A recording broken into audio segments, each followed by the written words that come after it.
behind us, we look, the image there is very different. I think this was that Crystal Pike's work. It's very fearful, it's very assertive.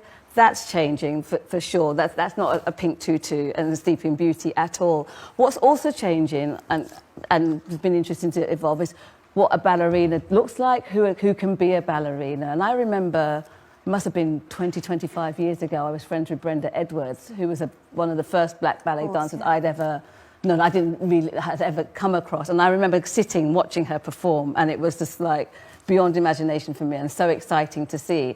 And it was about at least 15, 20 years later before I started consistently seeing a diversity of dancers that were ballet dancers.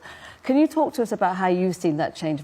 Let's use, for example, Ballet Black as an example, how they've kind of changed the conversation around what ballet is, what black ballet dancers are, and also what the director has done in terms of moving the whole conversation about dance along. Yeah, I mean, it's a really important conversation to have when we start talking about, you know, who is the ballerina? What does the ballerina look like? When we say the word ballerina, what image does it conjure up? You know, in the same way as we have so many conversations now with young children in schools about when we say the word scientist, does it conjure up a man in a lab coat? When we say the word ballerina, does it conjure up the image of a white dancer, perhaps? And I think that people like Casa Pancho from Ballet Black have been incredibly important and powerful in moving that conversation forward.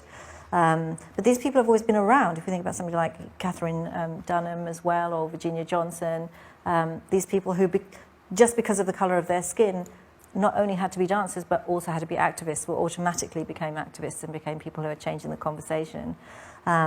And I think we're having a lot of conversation here in the Opera House and in the Royal Ballet about diversity. Sarah is on the Diversity and Inclusion group, I know, and I've been invited to speak to them as well. And I think, I mean, it's a really interesting time. I think it's also important that while we have companies like Ballet Black, that they're not seen as then absolving the other big companies of their responsibility to be more diverse and to make sure that in terms of the creation of works, we also have people from diverse backgrounds in the room. So it's not always that you are there to convey, you know, a different experience, but it's just that by virtue of who you are, you will bring some of that with you.